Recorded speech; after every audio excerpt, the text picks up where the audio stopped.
अस्सलाम वालेकुम एवरीवन, उम्मीद है आप सब खैरियत से होंगे। ये व्लॉग स्टार्ट करी मैं तकरीबन रात के 12 बजे, क्योंकि हम जा रहे थे एयरपोर्ट से अब होटल की तरफ। होटल जो है हमारा जहाँ पे टूरिस्ट अट्रैक्शन है सारी वहाँ पे आसपास ही है, क्योंकि हमने होटल वहीं पे लिया था जहाँ पे थोड़ी सी रौनक और जहाँ पे हमें घूमने फिरने का मज़ा भी आया, और साथ में सारी अट्रैक्शन जो टर्की में हम स्पेशली देखने के लिए आए हैं इस्तांबुल में, वो हम वहाँ से इंजॉय कर सकें। जी तो फिर तकरीबन 45 मिनट्स की जर्नी थी ये, जो कि एयरपोर्ट से होटल की तरफ थी। मैंने आपको बताया कि होटल हमारा मेन जो जहाँ पे सारी टूरिस्ट अट्रैक्शन उसके पास ही है। तो अभी हम जा रहे थे और काफ़ी ज़्यादा बिजी लग रहा था। ऐसा फील हो रहा था कि जैसे हम पाकिस्तान में फिर रहे हैं, कुछ थोड़ी सी वहाँ की वाइब्स आ रही थी पाकिस्तान जैसी। शायद मुस्लिम कंट्री इसलिए फ़ील हो रहा था क्योंकि हम यूके से गए थे, तो हमें थोड़ा सा अपना अपना सा फील हो रहा था। ऑल्दो टर्की एक बहुत ज़्यादा जो है डेवलप कंट्री हो चुका है, इसमें इस्तांबुल जो सिटी है इसमें इन्होंने काफ़ी ज़्यादा जो है टूरिस्ट अट्रैक्शन बनाई हुई और काफ़ी ऑर्गेनाइज़ किया हुआ चीज़ों को। सुना तो यही है। और कुछ हमें जो टैक्सी वाला था उसने भी गाइड किया, उसको बिल्कुल इंग्लिश नहीं आती थी, कोई और लैंग्वेज भी नहीं आती थी। यहाँ पे ये बड़ा मसला है कि इन लोगों को इंग्लिश बिल्कुल भी नहीं आती और समझाने में और बात पूछने में बहुत आपको प्रॉब्लम होती है।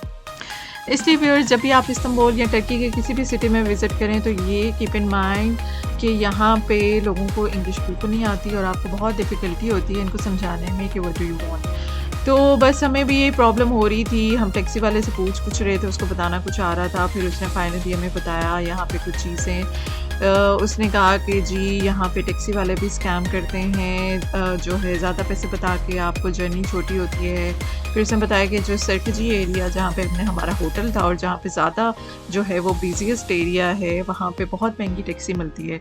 तो अगर आपने वहाँ से टैक्सी बुक करवाई तो आपको जो है डबल फेयर मिलेगा, इसलिए आप इधर उधर थोड़ा सा नीचे जाकर या कहीं पे वहाँ एरिया से हटकर अगर आप टैक्सी लेंगे तो वो उसका फेयर थोड़ा कम होगा। और जी टर्की में अभी ये रात के तकरीबन 12-1 बज रहा था, और देखें यहाँ पे लोग कैसे घूम फिर रहे हैं और शॉप्स भी काफ़ी ज़्यादा खाने पीने के ओपन है। इसका मतलब है कि यहाँ पे लेट नाइट सब कुछ चलता रहता है। दूसरा, हमने इस्तांबुल के बारे में ये भी सुना था कि यहाँ पे बहुत से लोग इस तरह भी फ्रॉड करते हैं कि आपको जो है कुछ चीज़ें बेचने की कोशिश करते हैं या आपको पानी जो है बेचने की कोशिश करते हैं, तो आपसे पैसे भी ले सकते हैं, या आपसे टिकट या कुछ भी बस कार्ड या ट्रैम कार्ड आपको ख्याल रखना है कि आपने इस तरह के किसी भी बंदे के हाथ नहीं आना कि जो आपके साथ फ्रॉड कर सके और आपसे जो है ज़्यादा पैसे चार्ज कर सके। तो फिर जब हम पहुंच चुके थे फाइनली होटल, और ये होटल का रूम था। इन्होंने हमें इन स्वीट रूम दिया था जिसमें डबल रूम थे, बच्चों के लिए अलग से रूम बना हुआ था और साथ में एक सेपरेट रूम था जो एंट्रेंस पे था। तो बस हम पहुँचे थे। अब नीचे तो काफ़ी ज़्यादा बिज़ी था। मैं आपको सारा रूम टूर भी करवा रही हूँ कैसा रूम था। अच्छा था, साफ़ सुथरा होटल था और मेन स्ट्रीट पे था और वॉकिंग डिस्टेंस पे हर चीज़ थी। तो फिर हमने सोचा कि पहले कुछ खा पी लेते हैं, उसके बाद फिर हम रेस्ट करेंगे और सुबह का प्लान करेंगे, क्योंकि सुबह अर्ली मॉर्निंग उठेंगे तो फिर ही हम जो है अपना सारा डे अच्छा स्पेंड कर सकते हैं।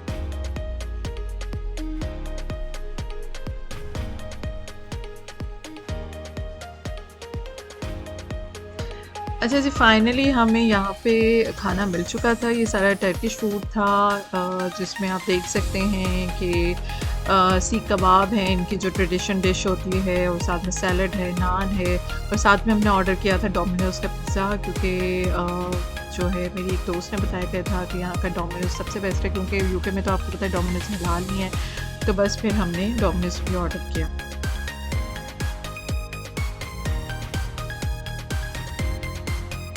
अच्छा जी, हम सुबह जो है रेस्ट वगैरह करके सुबह उठ चुके थे। बस अब ब्रेकफास्ट के लिए जा रहे हैं, और ये हमारे बिल्कुल होटल के नीचे ये जो रेस्टोरेंट्स थे सारे, तो ये उसका व्यू है।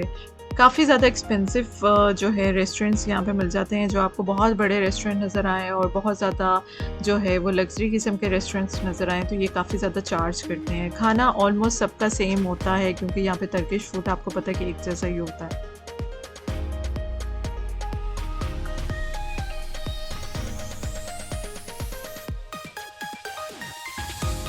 अस्सलाम वालेकुम माय यूट्यूब फैमिली, उम्मीद है आप सब खैरियत से होंगे। आज हम टर्की में डे 1 है और हम ट्रैवल कर रहे हैं ब्लू मॉस्क की तरफ, और अभी हम नाश्ते के लिए निकले हैं। इस रोड पे हमारा होटल है, होटल भी मैं आपको व्यू करवा दूँगी। और ये स्ट्रीट है और यहाँ से हम वॉक करते हुए बाहर जाएंगे और मैं आपको साथ साथ दिखा दूँगी। ये एक शॉप है, यहाँ से आपको ज़रूरत की हर चीज़ मिल सकती है और ये बिल्कुल हमारे होटल के बिल्कुल करीब थी। वो हमारा होटल है और वो आप देख सकते हैं। और वॉक थोड़ी सी करके आएंगे तो फिर ये शॉप मिल जाएगी।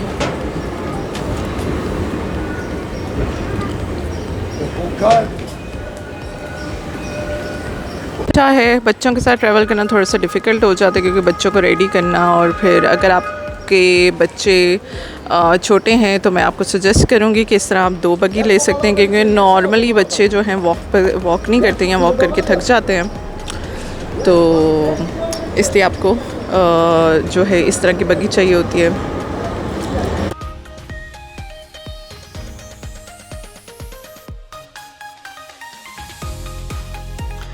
अच्छे से इस तरह की शॉप्स आपको बहुत सी जगहों पे मिल जाएंगी। ये इस तरह के फ्रूट्स बने हुए मिल जाते हैं आपको।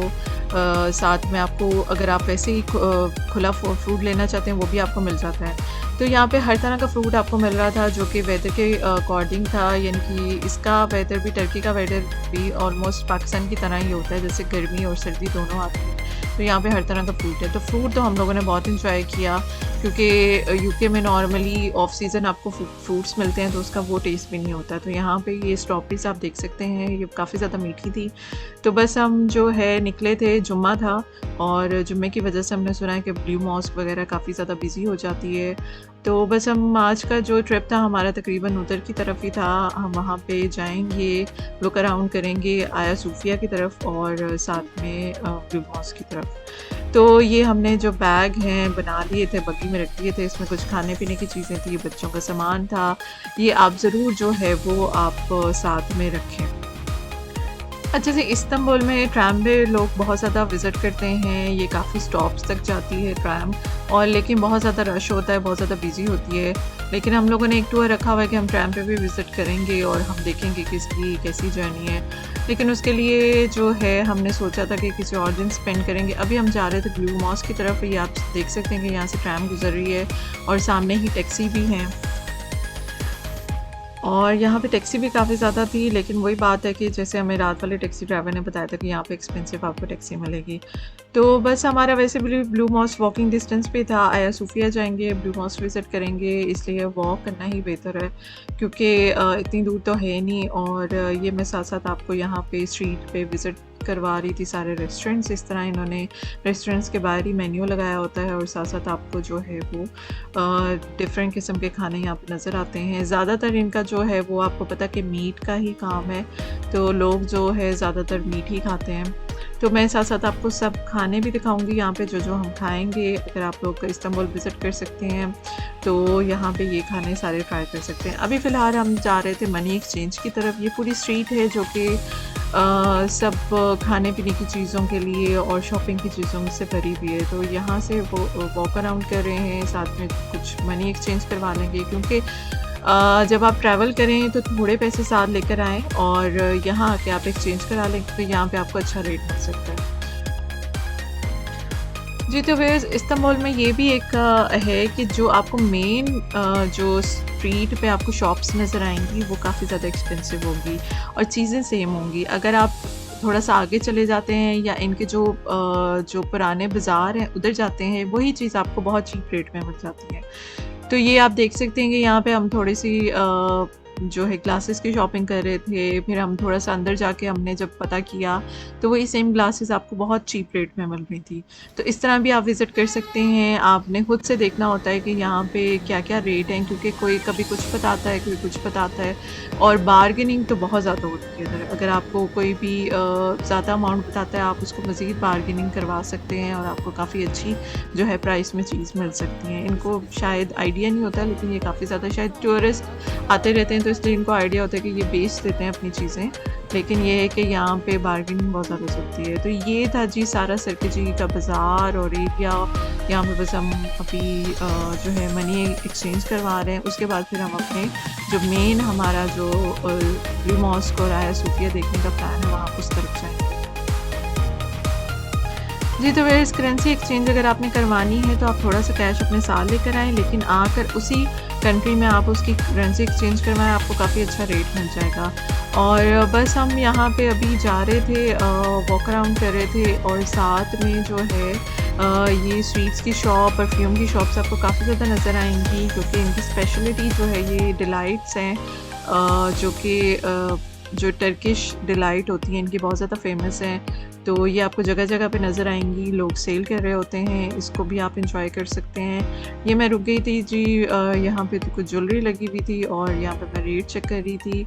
बस अब साथ-साथ हम आगे जाएँगे और देखेंगे कि यहाँ पे और क्या-क्या देखने के लिए।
जी, तो व्हेयर्स इस्तांबुल में सरकीजी का जो एरिया है वो ऐसे ही बिज़ी रहता है, क्योंकि यहाँ पे काफ़ी ज़्यादा जो है वो टूरिस्ट अट्रैक्शन है आस-पास, तो लोग यहाँ पे बहुत ज़्यादा विज़िट करते हैं, तो ऐसे ही रौनक रहती है, यहाँ पे कोई ना कोई एक्टिविटी होती रहती है।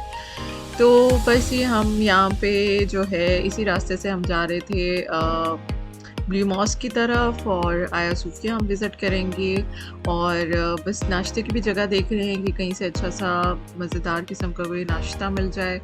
तो बस देखते हैं, वरना फिर कुछ टेक अवे करके ले जाएँगे और वहाँ जाके फिर विज़िट करेंगे। उसका व्लॉग आप नेक्स्ट वीडियो में देखेंगे, और मेरे सारे व्लॉग्स देखिएगा, और आज का ये वाला व्लॉग मैं यहीं पे फिनिश करती हूँ। लाइक, कमेंट और शेयर ज़रूर कीजिएगा, और चैनल को सब्सक्राइब करना ना भूलिएगा प्लीज़।